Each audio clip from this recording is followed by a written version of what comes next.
প্রিয় রাগিনী, লিখেছেন লামিয়া ইসলাম সাম্মী। আপনারা শুনছেন গল্প বাই জান্নাত। কেটে গিয়েছে 2টো দিন। চারপাশে শীত বেশ ভালোই পড়েছে। বারান্দার এক কোণে গায়ে চাদর জড়িয়ে চেয়ারের বাহিরের দিকে একদৃষ্টে তাকিয়ে আছে লামিয়া। মুখটা কেমন ফ্যাকাশে হয়ে গেছে। শুভ্র কে রক্তাক্ত অবস্থায় দেখার পর কারোর সাথে কথা বলেনি সে। মাহির, তায়েবা কত কথা বলার চেষ্টা করেছে, লামিয়া চুপচাপ থেকে গেছে। তার কথা বলা যেন বন্ধ হয়ে গেছে চিরতরে। বিছানায় হেলান দিয়ে বসে আছে শুভ্র, তাকে ঘিরে দাঁড়িয়ে আছে ইসলাম ও খান পরিবারের সকলে। একটু আগে তাকে হাসপাতাল থেকে আনা হয়েছে। বাড়ির কর্ত্রীরা কেঁদে কেটে পুরো বাড়িটা মাথায় তুলে নিয়েছে। তা নিয়ে বেশ কয়েকবার ধমকে গেছে আনিসুল সাহেব। তবুও কান্না থামছে না, ফুপিয়ে ফুপিয়ে কান্না করছে তারা। শুভ্র চোখ মেলে তাকিয়ে দেখলো সবাইকে। তারপর মলিন হেসে বলল, তোমরা কান্না করছো কেন? আমি ঠিক আছি, কিছু হয়নি আমার। অযথা কান্না করছো তোমরা। অযথা কান্না করছি আমরা? তোর তাই মনে হয়? তা নয় তো কি। কিছু তো হয়নি আমার। যদি কিছু হতো তাহলে কান্না করলে মানা যেত। চুপ, বেশি কথা বলবি না। বেশি বড় হয়ে গেছিস। লতিফা বেগমের কথা শুনে শুভ্র হাসলো। হামিদ সাহেব এগিয়ে এসে শুভ্রের মাথায় হাত বুলিয়ে বলল, এখন কেমন লাগছে? যদি বেশি ব্যথা করছে? না, এখন ভালোই আছি। বাবাই, যদি তোর কিছু হয়ে যেত তখন আমরা কি করতাম? আর কিছু হবে না, তাই অযথা চিন্তা করে নিজেদের শরীরের ক্ষতি কর না। 2-3 দিন ধরে তোমরা ঠিক মতো ঘুমাওনি, তাই না? শরীরের অবস্থাও কারো ভালো না। তোমরা নিজেরা রেস্ট নাও। শুভ কথা শুনে হামিদ সাহেব হালকা হাসলো। তাকে উদ্দেশ্য করে বলল, নিজের কথা চিন্তা কর বাবা, আমরা ঠিক হয়ে আছি। তোমরা সবাই এখন যে যার রুমে গিয়ে বিশ্রাম করো। আম আর শুভ্রকেও বিশ্রাম করতে দাও। সকলকে উদ্দেশ্য করে হালকা করে কথাটুকু বলে উঠল হামিদ সাহেব। বলে হামিদ সাহেব রুম থেকে বেরিয়ে গেলেন। স্বামীর পেছন পেছন বেরিয়ে গেল লতিফা বেগম। যাবার আগে শুভ্রের মাথায় হাত বুলিয়ে দিতে ভুললেন না। শুভ্রের সাথে টুকটাক কথা বলে একে একে বের হতে লাগলো সবাই। রাশেদ যাবার আগে বেলকনির দিকে এক নজর ফেলে বেরিয়ে গেল। রুম জুড়ে পিনপত নীরবতা, দেওয়ালের ঘড়ি টিকটিক শব্দ করছে। শুভ্র চোখ বুজে হেলান দিয়ে বসে। কারোর পায়ের শব্দ শুনে নিশ্চুপ হয়ে হাসলো শুভ্র। এক পা দুপা করে বেলকনি থেকে রুমে প্রবেশ করছে লামিয়া। ভেজা চোখ একজোড়া, চোখ বুজতে সামনে থাকা শুভ্রের দিকে। তারপর এগিয়ে এসে শুভ্রের সামনে দাঁড়াতে শুভ্র লামিয়ার হাতে হ্যাঁচকে টান দিয়ে বিছানার উপর ফেলে দিল। তারপর নিজের সমস্ত শরীরের ভার লামিয়ার উপর ছেড়ে দিতেই গলায় মুখ গুজে চিরচেনা ঘ্রাণ নিল। লামিয়া চোখ বুজে শুভ্রর লামিয়ার গলার নাক ডুবিয়ে ঘষতে ঘষতে আস্তে করে বলল, ভ্রমর, আমার ভ্রমর। শুভ্র ভাই, যদি আমার কিছু হয়ে যেত, যদি আপনার কিছু হয়ে যেত, তাহলে তুই বেঁচে যেতি। শুভ্রের কথায় রাগ হলো লামিয়ার, তাই নিজের ওপর রাগ করে কে কে সরাতে চাইলো, কিন্তু শুভ্র একটু সরল না। উল্টো লামিয়াকে আর উল্টো চাপটে ধরলো, ছাড়ুন আমাকে। একটুও ছাড়বো না। আমি এখন ঘুমাবো। তো আমাকে ছেড়ে দিয়ে দূরে গিয়ে ঘুমান। তোকে ছাড়লে ঘুম আসবে না। আসবে, আসবে না, আসবে। তুই বেশি জানিস। হ্যাঁ। উফ, তোর মুখটা বন্ধ রাখবি?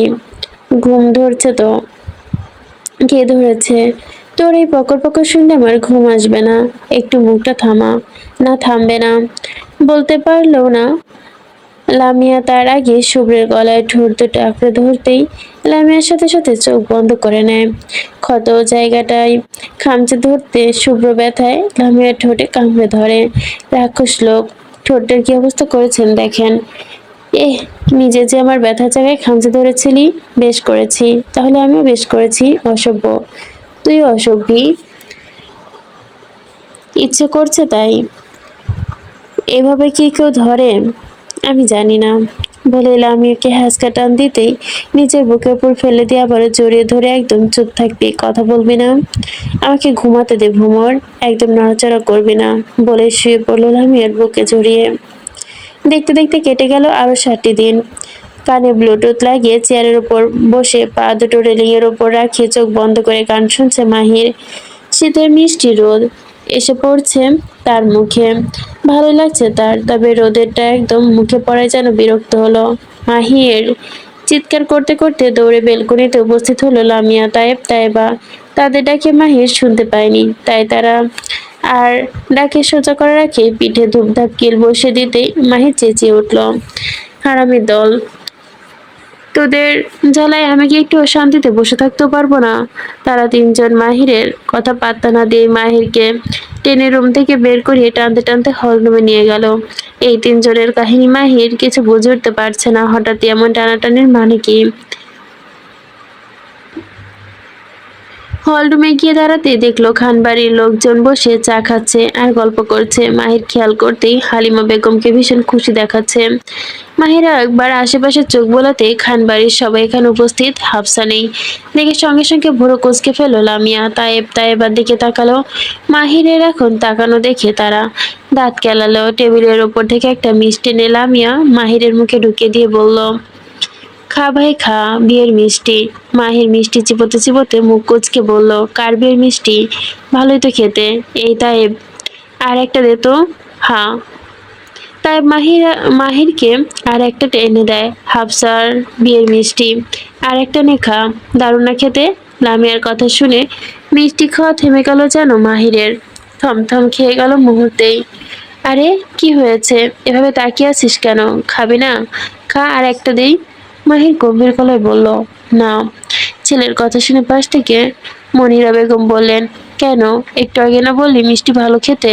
তাহলে এখন কি হলো? কিছু না বলে গটগট পায়ে দ্রুত চলে যেতে নিচের রুমের দিকে। এই ছেলের আবার কি হলো? আরে চাচি, চিন্তা করো না, আমরা দেখছি বলে তিনজন মাহিরের পিছ পিছ দৌড়ে দিল। আমি এই বাড়িতে আমি এই বিয়ে করতে চাই না আপু। আমরা জানি, কিন্তু কি করব বল? চাচি তো আমাদের কোনো কথাই শুনছে না। আমি কিছু জানি না, আমি এই বিয়ে করব না, করব না, করব না, যাই হয়ে যাক, আমি এই বিয়ে করব না বলে কেঁদে উঠলো হাফসা। ওর পাটার সাথে আর যাই হোক, আমি কখনো বিয়ে করব না। পাটাকে? আরে ভাবি, আমি আকাশ ভাইয়ার কথা বলছি। ও আরে, পাটা বলছে কেন? ওর নাম তো লামিয়া পলদা দিয়েছে, মনে আছে? ফারিয়ার কথা শুনে সবাই যেন সেদিক হতে ওর কথা ভাবতে উচ্চস্বরে হেসে উঠল।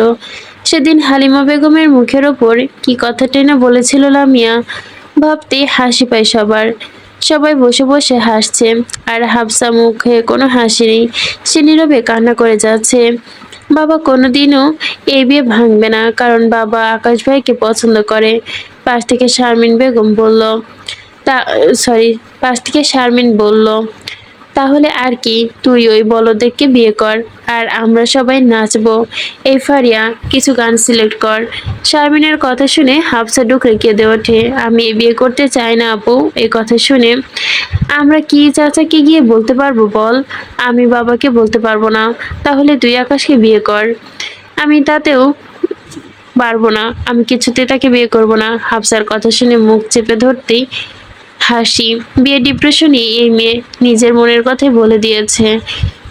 সে মুখ ফসকে বলে ফেলেছে, আমি ভালোবাসি মাহিরকে, আমি মাহিরকে ছাড়া আর কাউকে বিয়ে করব না। কাঁদতে কাঁদতে কথাটুকু বলে ফেলেছে সে। হাফসার মাথায় হাত বুলিয়ে দিতে দিতে হামিদা বলল, থাক আর কাঁদিস না, তুই ওই বলদাকে বিয়ে করে নে। আমরা আমার ভাইকে অন্য কোথাও মেয়ে দেখে বিয়ে দিয়ে দিব। হামিদার কথা শুনে হাফসার কান্না যেন আরো বেড়ে গেল। কি হয়েছে এখানে? এত কান্নাকাটি কেন? বলতে বলতে রুমে প্রবেশ করে জাহিদ। ভাইকে দেখে ভয়ে হাফসার কান্না থেমে যায়। জাহিদ হাফসার দিকে তাকায়, অতিরিক্ত কান্নায় চোখ মুখ লাল। কি ব্যাপার, কান্না করছিস কেন? হাফসা আমতা আমতা করে বলল, কোথাও না তো, আমি কান্না করছি না। তাহলে তোর মুখ চোখের এই অবস্থা কেন? হাফসা মাথা নিচু করে চুপচাপ বসে। তা দেখে যায় ধমকে উঠলো, কি হয়েছে, কথা বলছিস না কেন? হাফসা ধমক খেয়ে ভয়ে ভয়ে বলল, ভাইয়া, আমি এই বিয়ে করতে চাই না। কেন? ওই আকাশ ভাইকে আমার পছন্দ নয়। এই কথা এখন বলে কি হবে, বিয়ে তো ঠিক হয়ে গিয়েছে। আমি মাকে বলেছি, কিন্তু মা আমার কথা শোনেনি। আকাশকে তো আমারও পছন্দ না, কিন্তু আমি কিছু করতে পারবো না। তবে তবে কি? তোর বিয়ে একজনই ভাঙতে পারবে। কে? সবাই তাকিয়ে আছে জাহিদের দিকে। তা দেখে জাহিদ শয়তানির হাসি দিল। সেও চায় না তার বোনের সাথে আকাশের বিয়ে হোক। আর তার বোন যে মাহিরকে ভালোবাসে সেটাও সে জানে। তাই যেভাবেই হোক এই বিয়েটা কিছুতেই হতে দিবে না সে।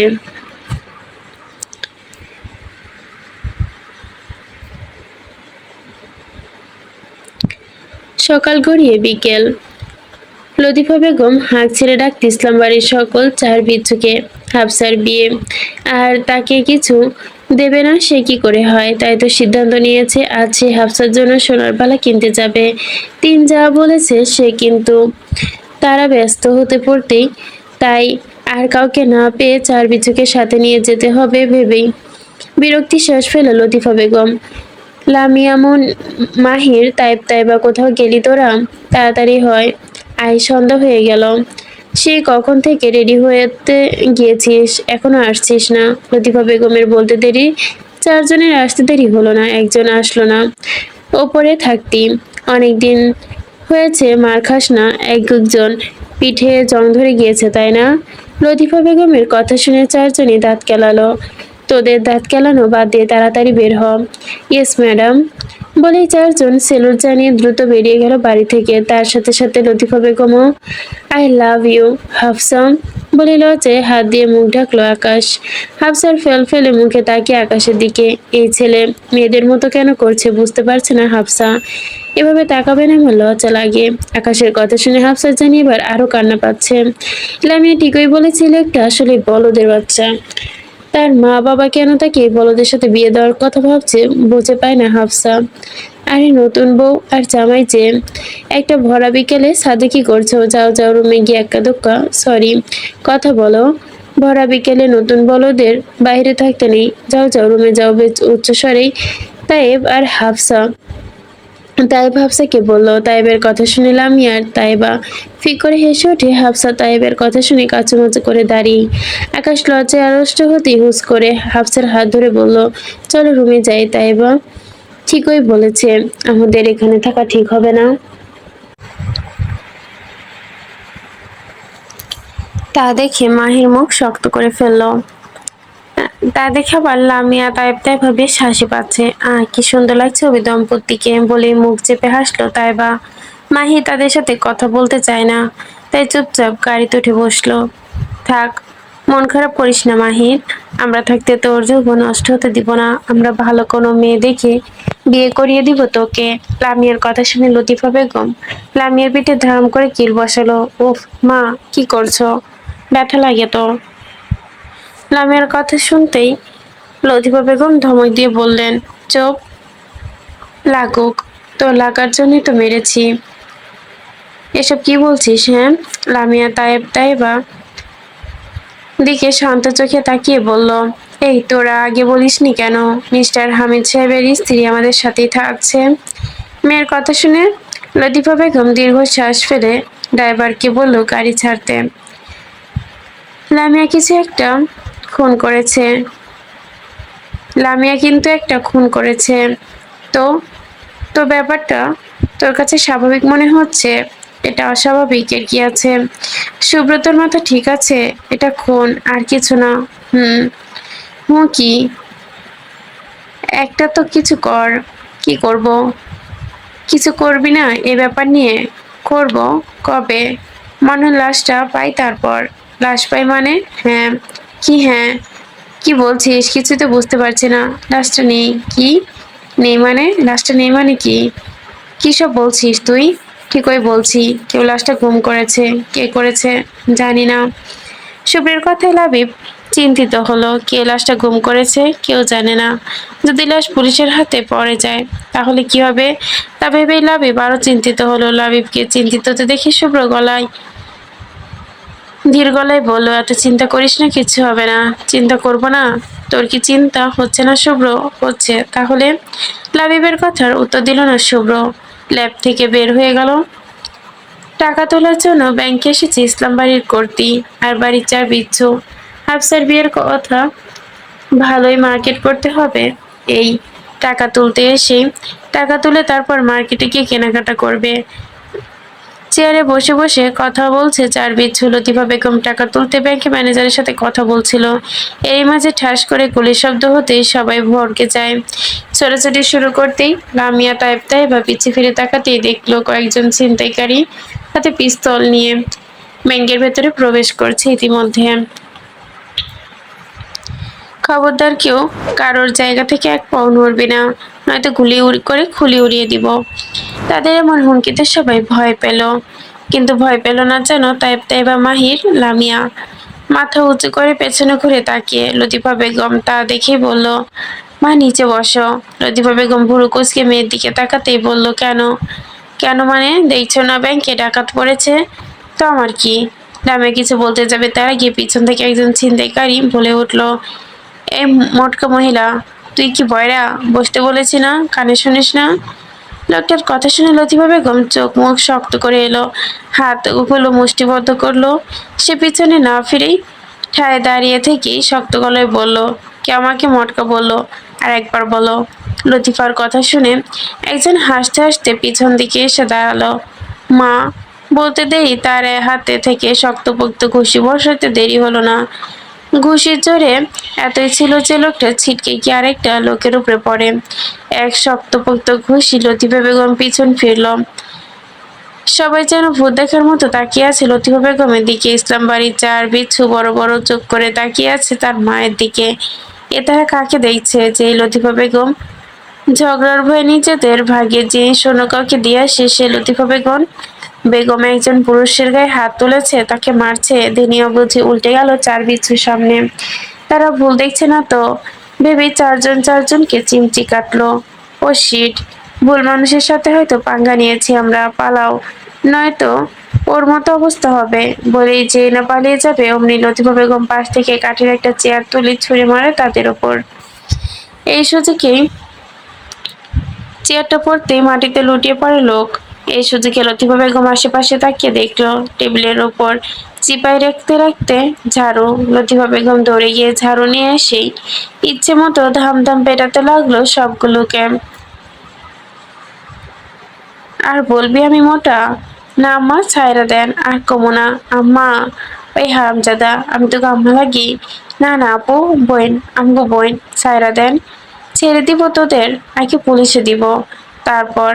মাহির তাইবা আমি এখনো যেন অবিশ্বাস চোখে তাকিয়ে লতিফা বেগমের দিকে। তাদের মনে হচ্ছে তারা স্বপ্ন দেখছে। এই মহিলা তাদের মা হতেই পারে না। লতিফা বেগম ইচ্ছে মতো পিটিয়ে লোকগুলোকে লোকগুলো মার খেয়ে ঘুমাচ্ছে, তবুও মেরে মন ভরছে না যেন লতিফা বেগমের। তাই তিনি পাশ থেকে আরো একটা চেয়ার তুলে আনতেই ছুঁড়ে মারলো প্রস্তুতি হতেই। লতিফা বেগম সাপের মতো ফুঁসতে ফুঁসতে রেগে বলল, ছাড় আমাকে তোরা, ওই হারামজাদাকে আমি মেরেই ফেলবো। পেছন থেকে তার হাতটি জাপটে ধরেছে চার বিচ্ছু। আরে হয়েছে হয়েছে, এবার বাচ্চাদের ভুল হয়ে গিয়েছে, ছেড়ে দাও না, আর কত মারবে? ছাড় না ওদের, আমি। আরে চাচি, ছাইড়া দাও না, শান্ত হও, বলে টেবিল থেকে পানির গ্লাস তুলে এগিয়ে দিল লতিফা বেগমের দিকে একজন। লতিফা বেগম থামলো। চারজন মিলে লতিফা বেগমকে শান্ত করতে লাগলো। ওদিকে পুলিশ এসেছে ভেতরে। প্রবেশ করতে লোকগুলোকে দেখে থ মেরে দাঁড়িয়ে। তাদের কল করে বলা হয়েছে লোকগুলো নাকি তাদের উপর হামলা করেছে, কিন্তু এদিকে তো ঘটনা উল্টো। এদেরকেও তো কেউ কুকুরের মতো মেরেছে। এদের কে মেরেছে কুকুরের মতো? আমি কথাটুকু শুনে অর্জুন সিং পেছনে ফিরে তাকাতেই সাথে সাথে ভুরু কুচকে ভদ্র মহিলাকে চেনে সে। কোথাও যেন একটা দেখেছে ভাবতে ভাবতে চোখ পড়লো তাইবা, মাহি, লামিয়ার দিকে। চারজনকে দেখে অর্জুন এবার মনে পড়ে গেল এগুলো ইসলাম বাহিনীর সদস্য। তারপর চোখ ঘুরিয়ে ব্যাংক ম্যানেজারকে উদ্দেশ্য করে বলল, আপনি আমাকে কল করেছিলেন, এখানে ডাকাত পড়েছে, তাদের ওপর আপনাদের ওপর হামলা করা হয়েছে, তবে এসব কি? ম্যানেজার মাথা নাড়িয়ে বলল, হ্যাঁ স্যার। তাহলে এখন ডাকাতগুলো এভাবে আধমরা হয়ে পড়ে আছে কেন? ম্যানেজার কিছু বলার আগে লতিফা বেগম চেয়ার ছেড়ে উঠে দাঁড়িয়ে বললেন, আমি মেরেছি তাই। অর্জুন সিং মাথা ঘুরিয়ে তাকালেন ভদ্রমহিলার দিকে। আপনি মেরেছেন মানে? হ্যাঁ আমি মেরেছি। অর্জুনের বিশ্বাস হচ্ছে না, তাই চার বিচ্ছুর দিকে তাকাতেই উনি যা বলছে সত্যি। অর্জুনের কথা শুনে চারজনেই মাথা নাড়ালো। ওদের সাথে কি কথা বলছেন? আমার সাথে বলুন। অর্জুন কেমন অবিশ্বাস্য চোখে লতিফা বেগমের দিকে তাকিয়ে থাকতে বলে, আপনি মেরেছেন? হ্যাঁ। অর্জুন এবার লামিয়ার দিকে একবার, লতিফা বেগমের দিকে তাকিয়ে ঢোক গেল। মা মেয়ে দুটোই যেন ডেঞ্জারাস। অর্জুন লামিয়ার দিকে তাকিয়ে লামিয়া বলল, হে হে, আমার দিকে তাকিয়ে লাভ নেই। আমিও আজকে প্রথম জানলাম ভাই আমার মা গুন্ডা পেটাতে পারে। অর্জুন লামিয়ার কথায় শুনে পকেট থেকে ফোন বের করতেই কাউকে কল করে আসতে বলল। তারপর নিজেকে শান্ত করে লতিফা বেগমের কাছে গিয়ে দাঁড়াতেই বলল, তো কেন মেরেছেন ওদের? লতিফা বেগমের চোখ মুখ শক্ত। লতিফা বেগম কিছুটা তেজি কণ্ঠে বলল, আমি কি মোটা দেখতে যে ওরা আমাকে মোটা বলবে? লতিফা বেগমের কথা শুনে তো অর্জুন হাঁ করে তাকিয়ে, শুধু মোটা বলাতে এভাবে মেরেছেন? হ্যাঁ। অর্জুনের ভয় লতিফা বেগম অর্জুন ভয় লতিফা বেগমের সাথে কথা বলল না। কখন না কোন কথা বলে দেয়, আবার তার উপরে চড়াও হয়। বেশ কিছুক্ষণ পর তাড়াহুড়ো করে ব্যাংকে প্রবেশ করে রাশেদ, শুভ্র, জাহিদ, লাবিব। আশেপাশে তাকিয়ে চারজন বিচ্ছু আর লতিফা বেগম চুপচাপ বসে। অর্জুন দাঁড়িয়ে ডাকাতগুলোকে এটা ওটা জিজ্ঞাসা করছে। শুভ্ররা আর কোনো দিকে না তাকিয়ে এগিয়ে এসে লতিফা বেগমের দিকে, কি হয়েছে এখানে? রাশেদ লতিফা বেগমকে জিজ্ঞাসা করতে লতিফা বেগম ফুসফুসতে ফুসতে সব খুলে বলে। সব শুনে রাশেদ, শুভ্র, লাবিব, জাহিদ একজন আরেকজনের দিকে তাকিয়ে দীর্ঘশ্বাস ফেল। সবাই কেমন থ মেরে তাকিয়ে, কারো মুখে কোনো কথা নেই। হুট করে মিটমিট করে হাসতে শুরু করলো হামিদ সাহেব মুখে হাত দিয়ে। বাবা তুমি হাসছো কেন? ফিসফিসে হামিদ সাহেব কানে কানে বলল লামিয়ার, তোর মায়ের এই কাহিনী শুনে হাসি পাচ্ছে। বাবা মা যে গুন্ডা টাইপের এটা তো তুমি জানতে তাই না? হ্যাঁ। কি? আস্তে করে বল, শুনতে পেয়ে যাবে তোর মা। বাবা তুমি সত্যি সত্যি জানতে? হুম। তোর মায়ের মতো তোমার মায়ের মতো তুমি, বুঝতে পেরেছো? হামিদ সাহেবের কথায় লামিয়া যেন এবার লতিফা বেগমের দিকে তাকালো। সে দেখতে পুরো মায়ের মতো, আর স্বভাবও যে মায়ের মতো তা যেন আজই জানলো। রেড বুলের একটা ক্যান হাতে সোফার উপর দুই হাত পা মিলিয়ে দেওয়ালের দিকে এক ধ্যানে তাকিয়ে লামিয়ার ছবির দিকে। কাইসার কয়েকদিন ধরে রাতে ঘুম হয় না, তার বুলবুলিকে সে কাছে পেতে পারে না। তাই তার বুলবুলিকে না পেয়ে পেয়ে তাকে কাউকে সইতেও পারে না। সরেছে কয়েক হবে শুভ্রকে যেভাবেই হোক সরিয়ে ফেলতে হবে রাস্তা থেকে। কোনোদিন না কোনোদিন সে থাকলে লামিয়াকে পাবে না। সেদিন তো লামিয়াকে বাঁচাতে শুভ্রকে গুলি খেতে হয়েছে। সে ভেবেছিল শুভ্র কিছু একটা হবে, কিন্তু না, কিছুই হলো না। ভাবতে ভাবতে ক্যান খুলে মুখে পড়ল সে। ঠিক তখনই তীর কায়সারের পাশে কাটিয়ে লামিয়ার ছবির কাছে বিঁধল। হঠাৎ এমন হামলায় দ্রুত কায়সার আটকে ওঠে।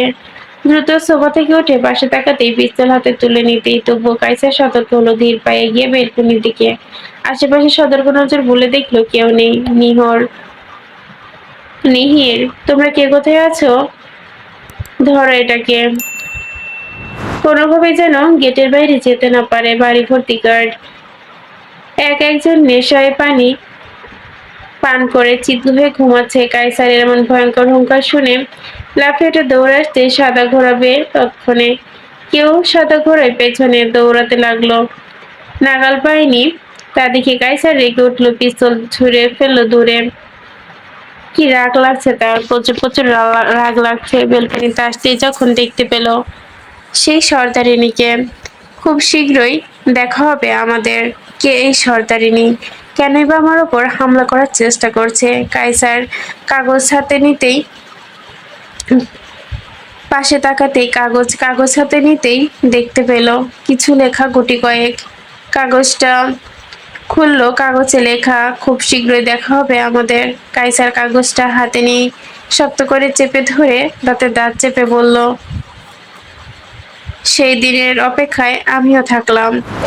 সারাটা দিন ঘেরে আছো তুমি, এত রঙিন হওনি কখনো মন। সারাটা রাত আসছে না ঘুম, ধরেছি হাত। গানের শীষের সাথে সাথে বেশি আসছে ঘুম। ভেঙে গেল যেন শুভ্রের। চোখ বন্ধ করে রেখে হাত টালো কিছু একটা। লামিয়া নেই।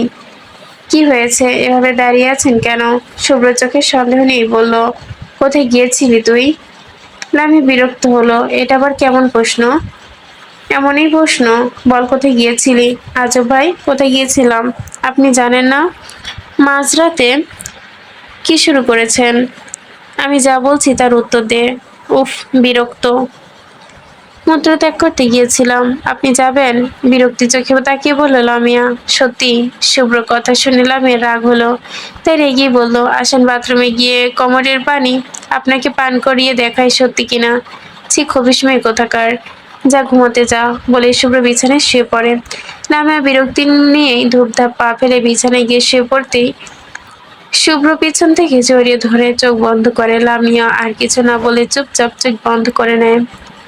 পরদিন সকাল। হাফসার বিয়ের আর মাত্র 5 দিন বাকি। ছেলের বাড়ি থেকে দূরে থাকায় খান বাড়িতে ছেলে মেয়ের একসাথে বিয়ের ব্যবস্থা করা হয়েছে। সকাল হতে না হতে আকাশের পরিবার এসে উপস্থিত খান বাড়িতে।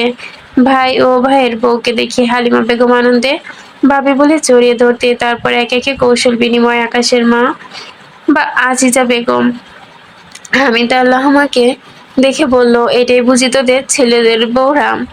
হামিদা হেসে হেসে বলল, হ্যাঁ ভাবি।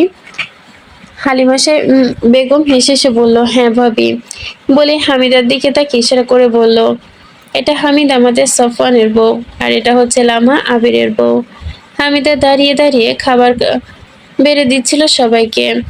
হালিমা বেগমের কথা শুনে মিষ্টি হেসে একটা সালাম দিল। তোদের বড় বউ তো দেখছি বেশ ভালো, নিজে আগে না খেয়ে সবাইকে বেড়ে খেতে দিচ্ছে। সবাই আবিরের বউকে দেখে নিজেই বসে বসে গিলছে। সবাইকে আবার কেমন বেয়াদব লুবনা, তোর বউ যে আমাকে দেখে সালামও দিল না। আবিরকে কি তাহলে বেয়াদবের সাথে বিয়ে দিয়েছ? এই মেয়ে তোমার মা বাবা বড়দের সালাম দিতে শেখায়নি? আজিজা বেগমের কথা শুনে সবাই খাওয়া বন্ধ করে তাকাতেই আবির রেগে তাকিয়ে আছে আজিজা বেগমের দিকে। লুবনা বেগমও রেগে গিয়েছে তার উপর। তবে লামার খামার কোনো থামাথামি রূপ নেই। খাবার খাওয়ার সময় সালাম দিতে হয় না? আপনার মা বাবা আপনাকে এই শিক্ষা দেয়নি? বলতেই এক উটকো হাসিতেই দিতেই খাবার টেবিলের সামনে এসে দাঁড়ালো লামিয়া। এই মেয়ে তুমি কে? হ্যাঁ, আর আমার বাবা মা আমাকে যথেষ্ট ভালো শিক্ষা দিয়েছে। হ্যাঁ, কেন শিক্ষা দিয়েছে সেটা, কেমন শিক্ষা দিয়েছে সেটা সবাই দেখতেই পাচ্ছে। আজিজা বেগম আর কিছু বলতে যাবে তার আগেই হালিমা বেগম বলল, আহা, কি শুরু করেছো তোমরা, থামো। আর ভাবি, আমাদের কোনো মেয়ে খারাপ না। লামা প্রেগনেন্ট, তাই ওকে আমরা আগে কাজ করতে দেই না। তো কি হয়েছে, আমরাও তো প্রেগনেন্ট হয়েছিলাম, তাই না? কাজকে আমরা করিনি? আজিজা বেগমের কথা শুনে লুবনা বেগম বলল, চুপ করো, মুখে যা আসে তাই বলছো, তাই না? আস্তে আস্তে ঘরের বিষয়ে কেন নাক গলাচ্ছ? আমার বউ বিয়াদব নাকি ওইটা আমি আমি দেখতে পারছি, তোমার দেখতে হবে না? আজিজা বেগম আশেপাশে তাকিয়ে দেখলো সব ছেলে মেয়েরা মিটমিটিয়ে হাসছে। তা দেখে লজ্জা পেল আজিজা বেগম। হালিমা বেগমও কিছু বলল না, কারণ এখানে দোষটা তার ভাবিরই ছিল। হালিমা বেগম পরিস্থিতি ঘোরানোর জন্য হালকা হেসে বলল, আরে ভাবি, এসো তো, তোমাদের রুম আমি গুছিয়ে রেখেছি, যাও গিয়ে ফ্রেশ হয়ে খেতে চলে আসো। এই লামিয়া, তুই কিসের জন্য এসেছিস? হামিদের কথা শুনে লামিয়া চোখ ঘুরিয়ে সাফওয়ানের দিকে তাকাতেই বলল, দেখেছেন ভাই, আপনার বউ কিভাবে এখানে এসেছি কেন জিজ্ঞাসা করছে। আচ্ছা, এখানে আসা কি বারণ নাকি? সাফওয়ান বলল, না না, বারণ হবে কেন? খানবাড়ির দরজা তোর জন্য সারা জীবনই খোলা, যখন ইচ্ছা আসতে পারিস। আর আমরা টেবিলের দিকে এগিয়ে আসতে আসতে কথাটা বললো তাইবা। আরে আরে, তোমাদের জন্য সবসময় খোলা। কথা শুনে লামিয়া তাইবা তো চেয়ার টেনে বসে পড়লো। মাহির দাঁড়িয়ে, মুখে কোনো কথা নেই। তা দেখে লামিয়া টেনে বসিয়ে চেয়ারে। মাহি চুপচাপ বসে নিচু মাথা করে। মাহিরের অবস্থা দেখে হাসপার ভীষণ কান্না পেল, কিন্তু কান্না করলো না, ছলছল চোখে তাকিয়ে থাকলো মাহিরের দিকে। তবে মাহির ভুলেও তাকায়নি একবারও হাফসার দিকে। খাবারটা শেষ হতেই সবাই তৈরি হয়ে গেল বিয়ের মার্কেট করতে যাওয়ার জন্য। এদিকে লামা জেদ ধরেছে সেও যাবে শপিং করতে, কিন্তু আবির তাকে নিয়ে যেতে রাজি নয়। এদিকে তাদের সাথে যাওয়ার ইচ্ছা বোনের। আগের বারের মতোই কখন কি ঘটবে ঠিক নাই। তখন সে লামাকে নিয়ে কিভাবে দৌড়াবে? কোলে নিয়েও তো দৌড়াতে পারবে না। না না, কিছুতেই না, এই মেঘে শপিং এ নিয়ে যাওয়া যাবে না। লামা জেদ ধরেছে। আবির কিছুতে লামা রাগ ভাঙাতে পারছে না। এই নিয়ে চললো বেশ কিছুটা সময়। মার্কেটে এসে একজন চলে গেছে কেনাকাটা করতে। লাবিব আশেপাশে তাকে ছবিকে বগল ধপা করে নিয়ে চলে গেল দোকানের মধ্যে। আরে আরে, এমন করছেন কেন? ছাড়ুন হাত, বেশি কথা বলবি না। চারজন চারজনকে দেখে ফেলে বিপদ হয়ে যাবে। ছবি পুরো কোচকালো। কি কিনবেন আপনি? লাবিব হেসে কিছু বলতে যাবে, লাবিব ভাই, দুষ্টু জামা কাপড় কিনবেন তাই না? আরে না, আন্ডার প্যান্ট কিনবে তাই না লাবিব ভাই? লাবিব হেসে বলার আগে হুঁশ ফিরল। পাশে তাকিয়ে দেখলো চার বিচ্ছু দাঁত কেলিয়ে হাসছে। তোরা এখানে কেন লাবিব ভাই? আমরা আসতে পারি না? বলল তাইবা। তোরা কি আমাদের একটুও পার্সোনাল সময় কাটাতে দিবি না? কেন, আমরা কি ধরে রেখেছি? বলো তাইব। ধরিস নি তবে ছাড়িসনি। ছি লাবিব ভাই, মিথ্যা বলছেন, আমরা তো এখনো ধরিনি আপনাকে। তাহলে এমন মিথ্যা কথা কেন বলছেন? কেন রে, তোরা গে নাকি? বলল লামিয়া। ছি, আমি আবার তাইবকে গে অ্যান্ড পার্সেন্ট শিওর। কি কি বললি তুই? মাহিরের বাচ্চা, তোকে আমি ছাড়বো না, কাঁচা চিবিয়ে খাবো। মাহির দুই হাত বুকে চেপে ধরে বলল, ছি লাবিব ভাই, আপনি তো আস্ত একটা গে। বলল মাহির। তখন হঠাৎ করে তাইব চেঁচিয়ে উঠল, এই তোমরা কে কোথায় আছো? আমার ভাইকে এ কে বলেছে, এ থেকে বাঁচাও। লাবিব দ্রুত তাইবের মুখ চেপে ধরল। তাইবও, এই চুপ চুপ। তাইব মুখ থেকে লাবিবের হাত সরিয়ে বলল, তাইবের বাচ্চা, তোমার বোনের পেটে এখনো হয়নি। তাইবের কথা শুনে লামিয়ার ইচ্ছে করছে নিজের চুল ছিঁড়ে ফেলতে।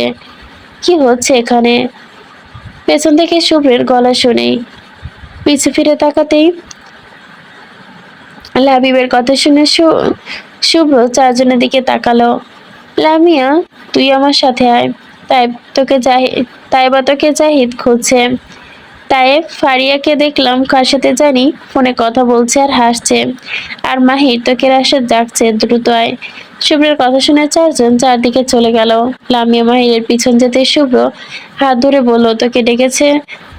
তোকে আমি ডেকেছি, রাশেদ না। চল আমার সাথে। বলে লামিয়ার হাত টানতে টানতে নিয়ে গেল। লাবিবের দীর্ঘশ্বাস ফেলে ছবির দিকে তাকাতেই হেসে উঠল। তাহলে শুরু আমাদের কেনাকাটা। চার বিচ্ছু আজ আর কোনো অঘটন ঘটায়নি। শপিং করে ফিরতে ফিরতে রাত হয়েছে বেশ। রাত প্রায় 2:30। ফোনের শব্দ শুনে ঘুম ভাঙলো লামিয়ার। ফোন হাতে নিতেই হাফসা কল করেছে, তা দেখে ভুরু কুঁচকালো। হ্যালো। হ্যালো আপু, কোথায় তুমি? প্লিজ আমাদের বাড়িতে আসো। কি হয়েছে আগে আসো তাড়াতাড়ি, তারপর বলছি। লামিয়া ফোন কেটে দিয়ে গায়ে শাল জড়িয়ে বিছানা থেকে নেমেই এক নজর শুভ্রের দিকে তাকালো। গভীর ঘুমে মগ্ন সে। শুভ্র ঘুম জানি না ভাঙে ধীর পায়ে বেরিয়ে আসলো রুম থেকে। তারপর গিয়ে তাইবা মাহিরকে নিয়ে জাগালো। এত রাতে জাগানোর কারণ জিজ্ঞাসা করতে লামিয়া খুলে বলল সবটা। আচ্ছা, আগে গিয়ে দেখি কি হয়েছে। লামিয়ার কথা শুনে চারজনই বেরিয়ে গেল খানবাড়ির উদ্দেশ্যে।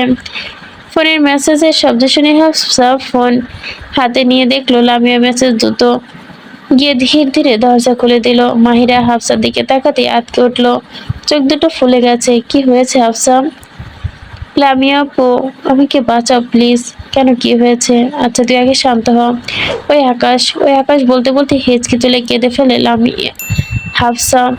লামিয়া আর তাইবা হাফসাকে সামলাতে ব্যস্ত। এদিকে মাহির রেগে আগুন। সে ধরে নিয়েছে আকাশ হাফসার সাথে খারাপ কিছু করার চেষ্টা করেছে।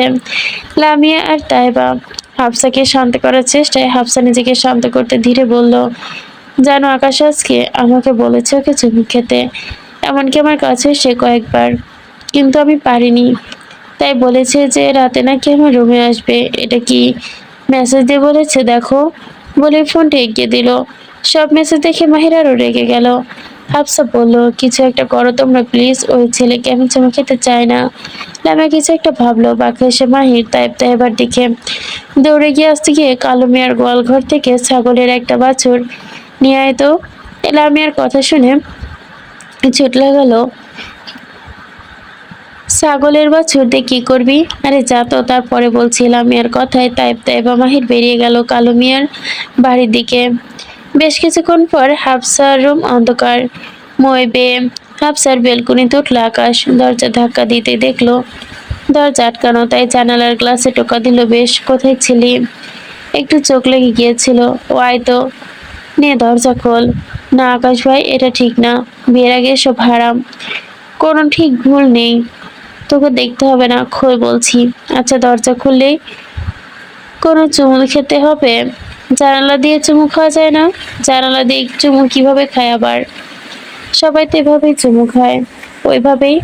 আকাশ হাফসার কথায় কিছু একটা ভাবলো, তারপর রাজি হলো। ঠিক আছে, তাহলে দে, দিব, তবে এক শর্ত। কি শর্ত? আপনার চোখ বন্ধ করতে হবে। চোখ বন্ধ করব কেন? বা আমার বুঝি লজ্জা করে না? কতটুকু বললো হাফসা। হাফসার কথা শুনে আকাশ হাসলো, তারপর চোখ বন্ধ করে জানালার দিকে এগিয়ে বলল, বেশ, চোখ বন্ধ করলাম, এবার তো ঠোঁটটা বাড়িয়ে দে, তারপর চুমু খাবো। ঠিক আছে, বলে পিছে ফিরে লামিয়ার দিকে তাকালো। লামিয়া হাফসাকে সরিয়ে দিয়ে ছাগলের বাছুরের পশ্চাৎ এগিয়ে দিতেই ঠোঁটের দিকে আকাশ বেশ গাঢ়ভাবে চুমু খাওয়ার সাথে সাথে চোখ খুলল। লামিয়া দ্রুত বাছুরটিকে সরিয়ে হাফসাকে সামনে এনে দাঁড় করালো। আকাশ চোখ মুছে ঠোঁট মুছে সামনে তাকালো। তোর ঠোঁট থেকে এমন ছাগলের চানার মতো গন্ধ আসছে কেন? সেসব কি বলছেন? আপনার কি আমার ঠোঁট ভালো লাগেনি? না না, লেগেছে, কিন্তু ছাগলের চানার গন্ধ পেলাম কেন? ওটা তো আপনার মনের ভুল আকাশ ভাই। আমি কি ছাগল? আজ যে আমার শরীর থেকে ছাগলের চানার গন্ধ বের হবে? না না, সেটা বলিনি। তাহলে কিছু না, বাদ দে। ভাবছো তোর ঠোঁট দুটো তো মিষ্টি কেন? ইচ্ছে করছে পুরোটা খেয়ে ফেলি। যত বড় তত চুমু খাও, কোনো সমস্যা নেই। হাফসার কথা শুনে আকাশ যেন খুশিতে আত্মহারা হয়ে গেল। মুখ বাড়িয়ে আবারও পরপর 3টে চুমু খেলো, কিন্তু চুমু খেতে গেলে প্রতিবারও ছাগলের চানার গন্ধ। শেষ চুমু যখন খেতে গেল তখন বাচ্চাটি মূত্র বিসর্জন করতে আকাশের মুখে। তা দেখে আকাশ হকচকে অর্ধেক মূত্র যেন তার মুখে ঢুকে গেল। তা দেখে আকাশ জব্দ হতে পেরে যেন হাফসার ভীষণ খুশি। মাহির হাফসার দিকে তাকিয়ে দেখলো, তার মুখে হাসি ফুটেছে। তা দেখে মাহির একটু স্বস্তি পেল। রুমের ভেতর থেকে হাসি শব্দ আসতেই তার শুনতে আকাশ কিন্তু বমি করার আগেই কথা বলতে পারছে না। বেলকুনির দরজা খুলে হাসতে হাসতে বেরিয়ে এলো হাফসা। কি আকাশ ভাই, কেমন লাগলো আমার চুমু? তুই তুই তুই কি করেছিস আমাকে? রুম থেকে বেলকুনি থেকে বেরিয়ে আসতে আসতে লামিয়া বলল, বেশি না, ছাগলের পশ্চাতে চুমু খাইয়েছি, কিন্তু শেষে যে বাছুর আপনার মুখে মুতে দিয়েছে তা কিন্তু আমরা জানতাম না সেই কাজ করবে। আকাশ বড় চোখে তাকিয়ে লামিয়া দিকে। কি বললো মেয়েটা? ছি ছি ছি। তা দেখে লামিয়া হেসে বলল, এটুকুতে জ্ঞান হারালেন বাবু, পিকচার তো এখনো বাকি। বলেই পেছনে ফিরে মাহির আর তাইবের দিকে তাকিয়ে বলল, একটু পুকুর ঘাটের একটা হিজল গাছের দিক থেকে ছিঁড়ে রেখে এসেছি, কাল সকালে আসল খেলা শুরু হবে। মাহির তাইব লামিয়ার কথা শুনে আকাশকে ধরে নিয়ে গেল সেখানে। তাইবা হাফসাকে বলল, কোনো কিছু চিন্তা করতে হবে না, যদি কোনো কিছু প্রয়োজন পড়ে কল করবি, বুঝতে পেরেছিস? যা, এখন ঘুম, আমরা আসছি। বলে হাফসা থেকে বিদায় নিয়ে চলে গেল বাড়ির দিকে। কাল সকালে আসল মজা শুরু হবে ভেবে হাসতে লাগলো দুজন।